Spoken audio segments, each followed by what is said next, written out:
Shalom dan selamat sore pemirsa Ratih TV yang saya kasihi. Kita bersyukur pada sore hari ini kita berkesempatan untuk bersekutu bersama, untuk belajar bersama-sama merenungkan kebenaran firman Tuhan. Sore hari ini saya memberi judul renungan firman Tuhan, judulnya Gairah Hidup Manusia Rohani. Nah, mari kita akan membaca bagian firman Tuhan yang akan kita renungkan bersama-sama pada sore hari ini. Nah, renungan firman Tuhan pada sore hari ini saya ambil dari kitab 1 Timotius pasal yang ke-6 ayat yang ke-2 sampai ayat yang ke-21. Namun kita akan baca dari ayat yang ke-6 sampai ayat yang ke-19. Bapak Ibu bisa membaca, menyimak di rumah sementara saya membacakan bagian firman Tuhan ini. 1 Timotius pasal yang ke-6 ayat yang ke-6. Memang ibadah itu kalau disertai rasa cukup memberi keuntungan besar, sebab kita tidak membawa sesuatu apa ke dalam dunia dan kita pun tidak membawa apa-apa keluar. Asal ada makanan dan pakaian, cukuplah. Tetapi mereka yang ingin kaya terjatuh ke dalam pencobaan, ke dalam jerat dan ke dalam berbagai-bagai nafsu yang hampa dan yang mencelakakan, yang menenggelamkan manusia ke dalam keruntuhan dan kebinasaan. Karena akar segala kejahatan ialah cinta uang. Sebab oleh memburu uanglah beberapa orang telah menyimpang dari iman dan menyiksa dirinya dengan berbagai-bagai duit yang kekal. Untuk itulah engkau telah dipanggil dan telah engkau ikrarkan ikrar yang benar di depan banyak saksi. Saya lompat ke ayat yang ke-17.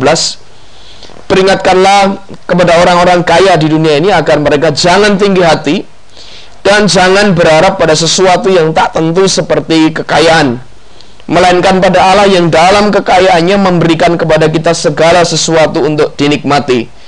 Peringatkanlah agar mereka itu berbuat baik, menjadi kaya dalam kebajikan, suka memberi dan membagi, dan dengan demikian mengumpulkan suatu harta sebagai dasar yang baik bagi dirinya di waktu yang akan datang dan untuk mencapai hidup yang sebenarnya. Sekali lagi judul renungan firman Tuhan pada sore hari ini adalah Gairah Hidup Manusia Rohani. Nah, Bapak Ibu, kita akan fokus kepada kelembutan, ya. Kejarlah, ya. Kemudian ayat ini dalam terjemahan bahasa Indonesia masa kini dikatakan begini: tetapi engkau adalah orang milik Allah, jadi engkau harus menjauhi semuanya itu. Berusahalah menjadi orang yang benar di mata Allah, yang mengabdi kepada Allah, percaya kepada Kristus, mengasihi sesama, tabah dalam penderitaan dan bersikap lemah lembut, ya. Sebelum kita mengupas bagian firman Tuhan di ayat emas ini, tadi kita melihat satu ayat firman Tuhan yang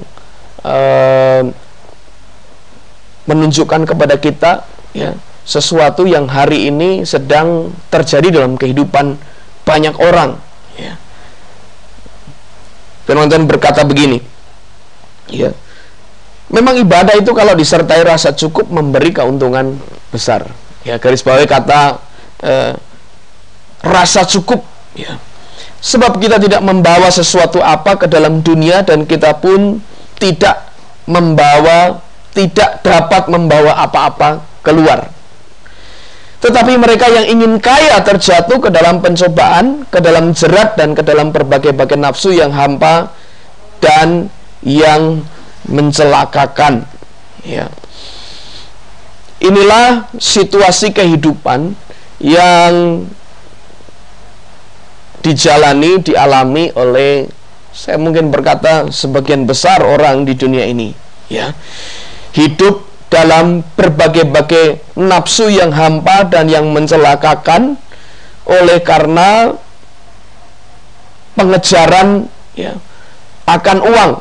Firman Tuhan berkata, karena akar segala kejahatan ialah cinta uang, sebab oleh memburu uanglah beberapa orang telah menyimpang dari iman, yang menyiksa dirinya dengan berbagai-bagai duka. Bapak Ibu Saudara yang terkasih, di dalam Tuhan Yesus Kristus.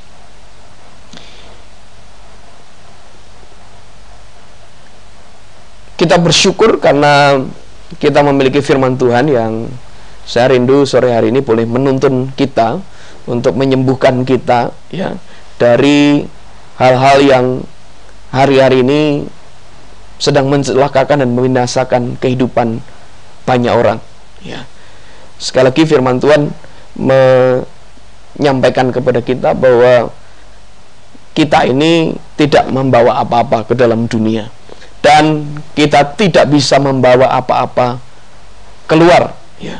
Namun banyak orang ya tidak menyadari akan perkara ini, sehingga dalam hidupnya ya dia jatuh ke dalam sesuatu yang menyiksa kehidupannya ya. Puji Tuhan, sore hari ini kita bertemu dengan firman Tuhan. Ya, tadi firman Tuhan berkata ya, ibadah itu kalau disertai rasa cukup memberi keuntungan besar. Nah, tadi di sana dikatakan ya, tapi mereka yang ingin kaya. Nah, ingin kaya itu dalam terjemahan aslinya itu dikatakan di sana ingin berlimpah-limpah ya. Ini lawan kata dari ayat yang sebelumnya dikatakan rasa cukup ya. Ingin kaya itu berarti rasa selalu ingin kurang ya, rasa ingin selalu mendapatkan dengan yang berlimpah-limpah ya. Orang yang ingin kaya artinya merasa kalau rumah satu itu tidak cukup, jadi harus punya rumah lebih dari satu baru merasa nyaman ya. Orang yang ingin kaya yang dimaksud di sini ya, dia tidak cukup ya kendaraan satu ya, dia merasa tidak nyaman dengan hanya punya satu kendaraan ya. Mungkin itu terjemahan sederhana yang saya paparkan. Tapi Bapak Ibu ya, firman Tuhan hari ini menjelaskan kepada kita ya, itulah gairah hidup manusia, orang-orang yang belum mengenal Tuhan, belum mengenal kebenaran dalam hidupnya ya. Orang yang belum mengenal Tuhan, belum mengenal kebenaran ya, belum memahami bahwa hidup ini bukan hanya di dunia ini saja, tapi ada kehidupan kekal yang nanti akan dijalani ya setelah kematian ya. Maka orang-orang yang fokus hidupnya hanya kepada perkara yang di dunia ini ya, fokus hidupnya adalah mengejar kekayaan, mengejar kenyamanan. Tapi firman Tuhan hari ini mengajarkan kepada kita ya, kita orang-orang yang mengenal kebenaran dalam Kristus, yang di dalam Kristus ada janji akan ada kehidupan kekal. Tuhan Yesus sendiri berkata bahwa dia pergi untuk menyiapkan rumah bagi kita. Firman Tuhan hari ini berlaku buat kita ya. Tetapi engkau hai manusia Allah, jauhilah semuanya itu. Jauhilah pengejaran akan perkara-perkara yang ya hanya bertahan kepada sesuatu yang sementara di bumi ini ya. Hanya mengejar kekayaan di dunia ini adalah sesuatu yang ironis. Ini sesuatu yang saya disebutkan tragedi kehidupan. Mari kita lihat ya, kita semua menyadari ya, ya banyak orang dalam hidupnya dia bekerja keras luar biasa ya, kumpulin uang sebanyak-banyaknya, tapi firman Tuhan tadi sudah jelaskan, tidak ada hal yang kita bisa bawa keluar nanti kalau kita harus meninggalkan dunia ini. Tidak ada orang yang bisa membawa apapun keluar dari dunia ini ya. Sekaya apapun orang ya, dia hanya paling bisa kaya 70-80 tahun ya. Setelah itu selesai hidupnya ya. Dia tidak akan bisa ribuan tahun, dia tidak akan bisa jutaan tahun, dia tidak akan bisa hidup selama-lamanya atau menikmati kekayaannya di muka bumi ini. Jadi tragis kalau orang hanya fokus untuk mengejar sesuatu yang sementara. Puji Tuhan karena firman Tuhan mengingatkan kepada kita, kita tidak seharusnya tidak fokus kepada pengejaran akan perkara-perkara yang sementara itu. Nah, kalau begitu, apa yang kita harus kejar ya dalam hidup ini? Apa yang membuat kita mestinya bergairah? Nah, firman Tuhan berkata, "Hai engkau manusia Allah, ya, jauhilah semuanya itu, kejarlah keadilan, ibadah, kesetiaan, kasih, kesabaran, dan kelembutan." Itu yang harus kita kejar. Mengejar itu artinya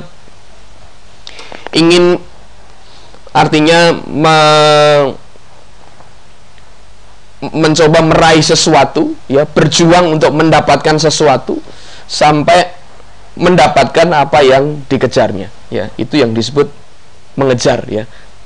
Berjuang, ya, menggunakan semua potensi hidupnya untuk mendapatkan sesuatu, ya. Kalau kita mengejar sesuatu, kita punya tujuan untuk mendapatkan apa yang kita kejar itu. Nah, manusia rohani harus punya gairah, kerinduan akan perkara-perkara yang hari ini Rasul Paulus ajarkan kepada Timotius, ajarkan kepada kita. Yang pertama, ya, apa yang harus kita kejar? Di sana dikatakan kejarlah keadilan, ya. Di terjemahan bahasa Indonesia masa kini, berusahalah menjadi orang yang benar di mata Allah, ya. Ini perkara yang penting dalam hidup ini, Bapak Ibu. Setiap hari, ya, hal yang paling penting, ya, the most important thing, ya, every day in our life, ya, hal yang paling penting setiap hari dalam hidup kita adalah berusaha menjadi orang yang benar di mata Allah. Nah, menarik karena kata ini, ya, sama dengan di terjemahan baru bahasa Indonesia disebut dengan mengejar keadilan. Ya, tadi di terjemahan bahasa Indonesia masa kini berusaha menjadi orang yang benar di mata Allah. Menjadi orang yang benar, menjadi orang yang adil, ya. Seperti apakah bersikap adil? Seperti apakah bersikap benar itu dalam kehidupan kita, ya. Nah, saya menerjemahkannya secara sederhana.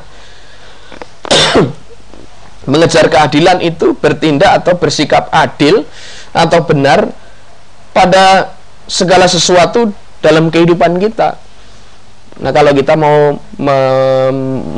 memahami apa itu adil, paling mudah kalau kita melihat apa yang tidak adil, ya. Saya melihatnya dari memahami apa yang disebut dengan tidak adil itu. Ini beberapa hal yang praktis dalam kehidupan kita.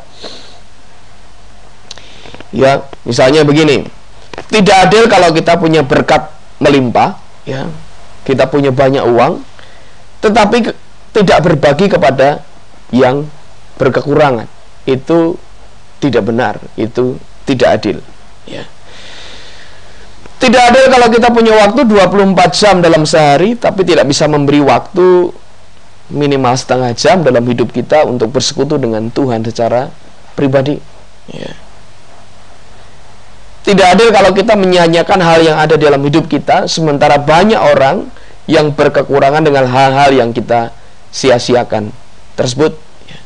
Tidak benar, tidak adil kalau, ya, kita punya uang, kita punya berkat yang berlimpah dalam hidup kita, ya, sementara kita punya hutang, tapi kita tidak gunakan uang itu untuk membayar hutang kita, ya.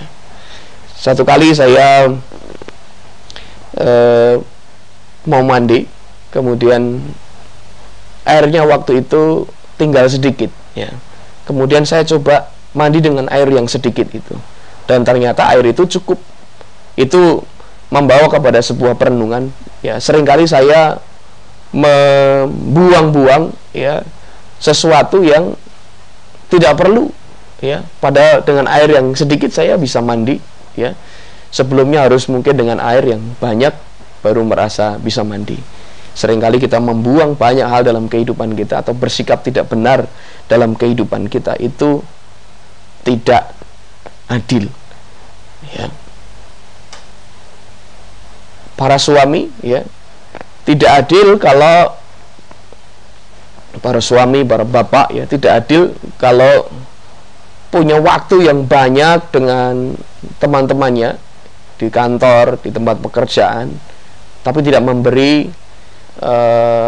waktu yang cukup untuk keluarganya. Saya mau berkata, keadilan itu bicara tentang keseimbangan, ya, keseimbangan hidup. Bukankah yang menjaga, ya, segala sesuatu di dunia ini tetap berjalan dengan teratur seperti sekarang ini, itu karena keseimbangan. Jadi poin yang pertama adalah, mari pastikan dalam hidup kita, ya, tidak ada perkara-perkara yang kita singkirkan, kita anggap tidak penting, ya, padahal itu perkara-perkara yang akan membawa kehidupan kita ini tetap berjalan dengan baik, ya. Tidak benar kalau, ya, sementara orang mengejar untuk uang, mengejar untuk rezeki, berkat dalam hidupnya, sementara dia abaikan keluarganya, ya. Bahkan tidak benar ketika orang fokus untuk mengerjakan pekerjaan-pekerjaan pelayanan, tetapi dia meninggalkan keluarganya, ya. Jadi pengejaran yang pertama yang hari ini kita renungkan adalah gairah yang mestinya ada dalam hidup kita tiap hari adalah, mari kita menjadi orang yang adil, orang yang benar, ya, bersikap adil, bersikap benar dalam setiap aspek kehidupan, ya. Saya kira ini bukan perkara yang mudah, ya, karena seringkali kita menganggap sepele, ya, ya, perkara-perkara mungkin kita anggap kecil. Tapi kalau kita mau peduli dengan perkara-perkara kecil, ya, bertindak benar dengan perkara-perkara yang kecil, itu akan menolong kita benar dalam perkara-perkara yang besar, ya. Tidak adil kalau kita, ya, punya binatang peliharaan di rumah, ya. Saya pernah merenungkan itu, ya. Saya punya akuarium, ada ikannya, kemudian saya lupa memberi makan. Itu tidak adil, bahkan untuk perlakuan kepada binatang kita, ya. Perlakuan, kita punya tanaman di rumah, ya, kita biarkan berhari-hari, ya, kekeringan, ya, tanpa kita sirami, tidak adil, tidak benar, ya. Ya, Bapak Ibu, coba renungkan kebenaran ini memberkati saya sehingga membawa banyak perubahan dalam hidup saya. Jadi pastikan kita adil, bersikap benar, bersikap seimbang dalam segala hal, segala area dalam kehidupan kita, ya. Kemudian yang kedua, ya, tadi yang pertama kejar keadilan, ya. Kemudian yang kedua mengejar ibadah, ya. Ibadah itu dalam terjemahan bahasa Indonesia masa kini adalah mengabdi kepada Allah, ya. Mungkin ibadah dan kesetiaan itu saya gabung jadi satu, ya. Itu terjemahan bahasa Indonesia masa kini, mengabdi kepada Allah dan percaya kepada Kristus, ya. Bapak Ibu Saudara yang dikasihi oleh Tuhan, mari kita menjadi pribadi-pribadi yang memastikan diri bahwa kita ini mengutamakan Tuhan dalam segala sesuatu dalam kehidupan kita. Artinya Tuhan itu jadi yang utama dalam hidup kita. Kitab Matius, ya, pasal yang ke-22, di sana dikatakan tentang hukum yang terutama, ya. Tuhan Yesus berkata, ketika ditanya apa hukum yang terutama, Tuhan Yesus berkata, kasihilah Tuhan Allahmu dengan segenap hatimu, segenap jiwamu, segenap akal budimu, dan dengan segenap kekuatanmu, ya. Itulah hukum yang pertama dan yang terutama, ya. Mengabdi kepada Allah, mengasihi Tuhan, percaya kepada Tuhan, itu hal yang penting, sangat penting, karena itu akan mempengaruhi semua hal dalam kehidupan kita, ya. Orang yang percaya kepada Tuhan, bahwa ada Tuhan dalam hidupnya, ya, maka pasti akan ada takut akan Tuhan dalam hidupnya. Saya mau bertanya kepada Bapak Ibu, apakah Bapak Ibu hari ini yang mendengarkan siaran firman Tuhan ini, Bapak Ibu percaya bahwa Tuhan itu ada? Bapak Ibu mungkin menjawab ada. Kemudian pertanyaan saya yang berikutnya adalah, kalau Tuhan itu ada, buktinya apa? Ya, saya sering bertanya ini kepada, ya, waktu sharing dengan orang-orang, ya, bicara dengan banyak orang ya, pertanyaan-pertanyaan ini pertanyaan yang menarik ya, karena jawaban-jawabannya banyak begitu ya. Ketika ditanya kalau ada Tuhan, buktinya apa? Ya, seringkali orang kebingungan. Padahal sebenarnya buktinya kalau Tuhan itu ada itu sudah sangat jelas, sudah sangat kelihatan. Ya. Jadi saya rindu Bapak Ibu sepakat dengan saya bahwa ya Tuhan itu ada. Buktinya apa? Bapak Ibu, mari kita melihat alam semesta ini. Ya, alam semesta ini begitu besar. Ya. Bayangkan, kita ini sekarang tinggal di planet bumi. Planet bumi ini satu dari 8 planet di tata surya kita. Ya. Kemudian tata surya itu membentuk galaksi. Bapak Ibu, kita tahu bahwa jumlah planet ya di galaksi kita itu jumlahnya bukan hanya ribuan, bukan hanya puluhan ribu, tapi bisa miliaran. Miliar Bapak Ibu. Nah, kumpulan dari galaksi-galaksi itu ya, kumpulan dari planet-planet itu ya membentuk galaksi. Kemudian Bapak Ibu, jumlah galaksi di alam semesta ini jumlahnya juga miliaran. Nah, Bapak Ibu, kalau kita melihat di sana betapa kita ini di bumi ini begitu kecil dan betapa kecilnya kita, tapi yang luar biasa ya, alam semesta ini tertata dengan rapi. Ya, bumi itu selalu berputar di porosnya. Ya, planet-planet itu bergelantungan di udara. Ya, tarik menarik satu dengan yang lain. Ya, kemudian terjadi pengaturan-pengaturan di ada pergantian musim dan lain-lain. Bapak Ibu, orang yang normal, orang yang berpikir logis pasti akan berkata, ini semua tidak akan terjadi ya dengan sendirinya. Pasti ada oknum, pasti ada pribadi yang mengatur itu. Sesuatu yang rumit itu pasti tidak akan berjalan begitu saja. Ada sesuatu yang mengaturnya. Dan itulah yang kita imani, ya itulah yang kita percaya. Pengatur, pencipta alam semesta yang begitu rumit itu adalah Tuhan. Demikian juga Bapak Ibu, kalau kita melihat sistem dalam tubuh kita ini sistem dalam tubuh kita ini begitu rumit ya. Ini ada teknologi yang luar biasa di tubuh kita. Ini tubuh kita ini pasti tidak lahir begitu saja, tercipta begitu saja ya. Tapi ada pribadi, ada oknum yang buat tubuh kita jadi seperti ini ya. Orang yang kecil ya, kalau kita melihat penemuan-penemuan di dunia ini luar biasa, itu diciptakan oleh manusia. Manusia luar biasa. Nah, siapa pencipta manusia yang luar biasa? Itu adalah Tuhan ya. Nah, kalau orang percaya akan Tuhan pencipta alam semesta ini ya, maka mari ya kita menjadi pribadi-pribadi yang mengejar akan pengenalan akan Tuhan, mengejar pengabdian kepada Tuhan dan kepercayaan kepada Tuhan ya. Kemudian saya mau tekankan ini ya, mengejar kepercayaan kepada Kristus ya. Seberapa kita percaya kepada Kristus ya? Apakah kita hanya percaya kepada Kristus ya, bahwa dia mati untuk menebus dosa kita ya? Puji Tuhan ya, kita bersyukur karena 2000 tahun yang lalu Allah pencipta alam semesta ini ya mengirimkan anaknya yang tunggal satu-satunya turun ke muka bumi ini menjadi manusia sama seperti kita.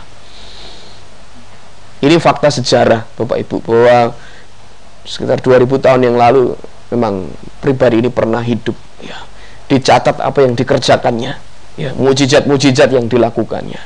Dicatat bahwa setelah dia disalib ya, kemudian dia dikubur ya, dia akhirnya bangkit dari antara orang mati.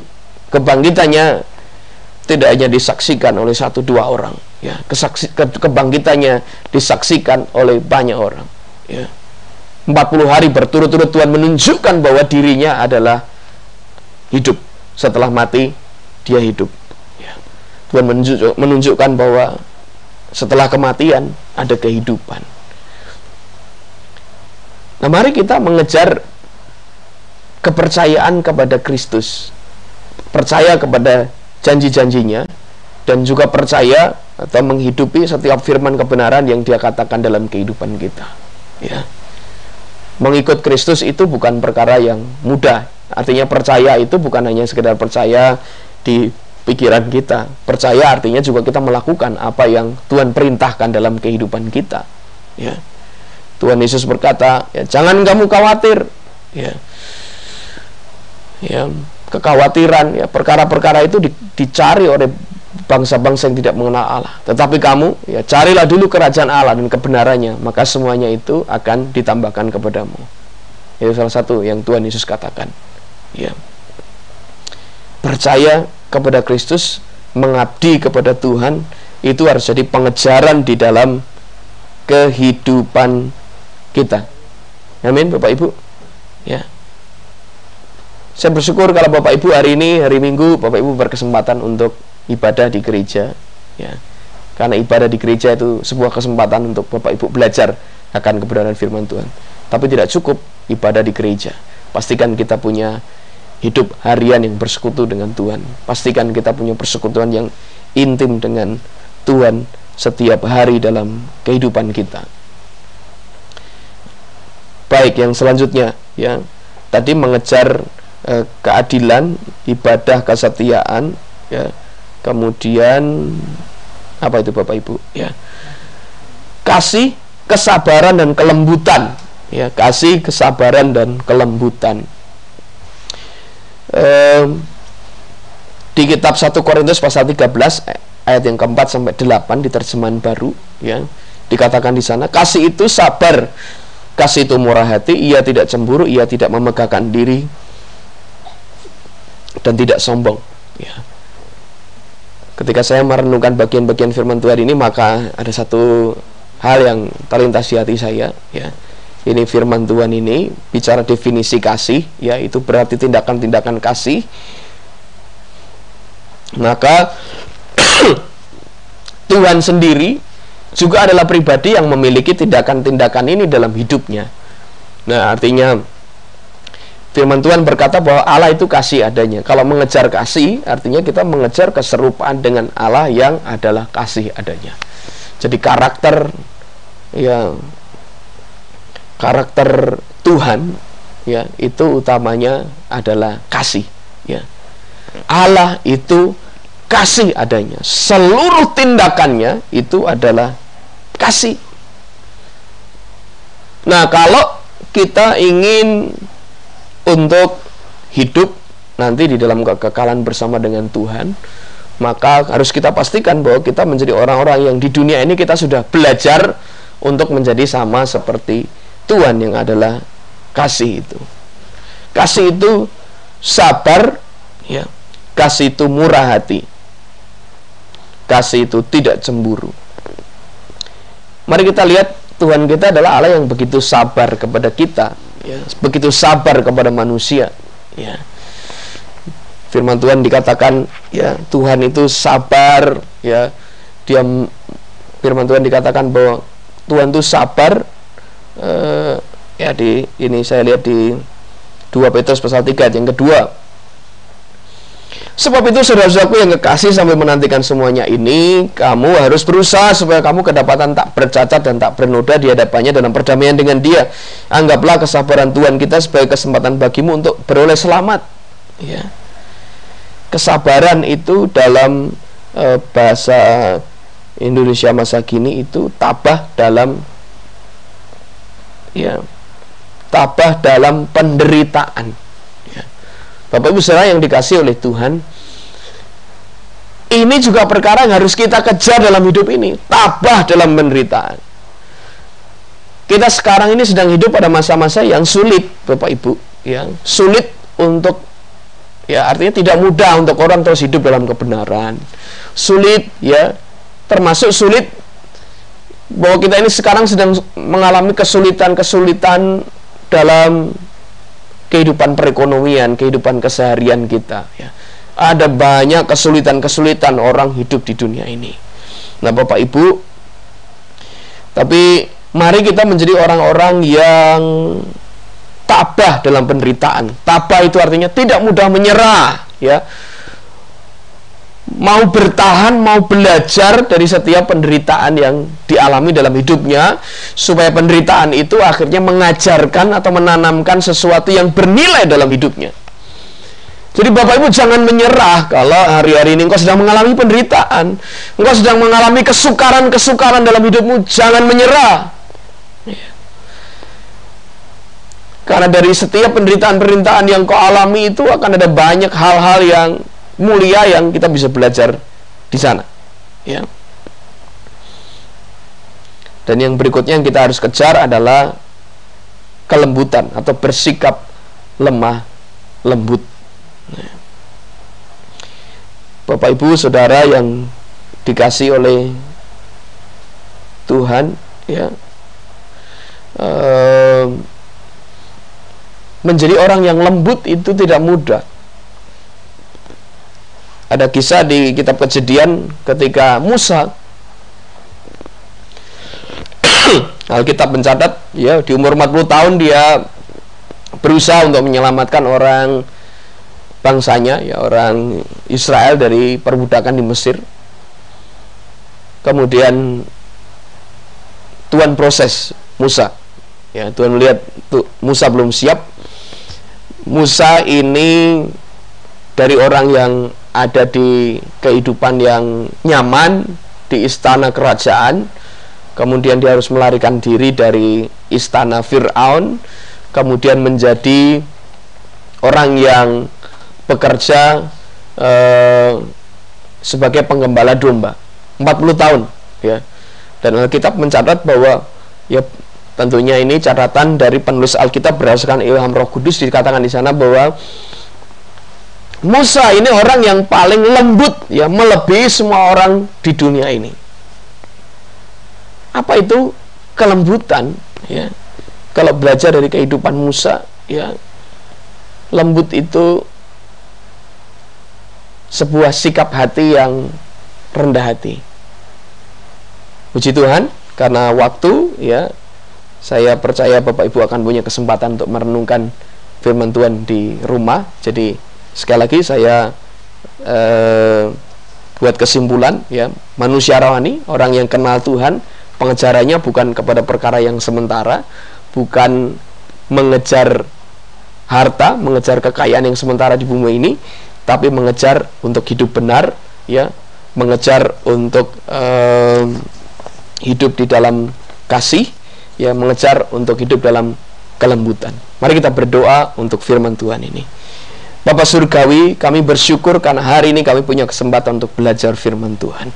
Ampuni kami kalau dalam hidup kami sampai hari ini, pengejaran-pengejaran kami, gairah hidup kami hanya fokuskan kepada perkara yang sementara yang ada di bumi ini. Tapi hari ini berdasarkan firman Tuhan, biar kami mengambil keputusan dalam hidup ini, kami mau mengejar perkara-perkara rohani, karena perkara-perkara itu yang akan bertahan sampai pada kekekalan. Kami tidak mengumpulkan harta di bumi ini, tapi kami mengumpulkan harta sampai kepada kekekalan, di mana pencuri, ngengat dan karat tidak bisa mencuri, tidak bisa mengambil, tidak bisa merusakkannya. Bapak-Bapamu berdoa untuk anak-anakmu yang hari ini mendengarkan siaran ini, supaya siaran ini boleh menjadi sesuatu yang membangkitkan kehidupan rohani mereka, menjadikan mereka orang-orang yang tabah dalam penderitaan, menjadikan orang-orang yang bertumbuh dalam kelembutan hati, menjadikan kami orang-orang yang bertumbuh dalam kasih. Terima kasih, berkati Rati TV yang menyediakan kesempatan untuk kami belajar firman Tuhan pada sore hari ini. Dalam nama Tuhan Yesus Kristus, Juru Selamat kami yang hidup dan yang sejati, kami mengucap syukur buat firman Tuhan. Haleluya. Amin.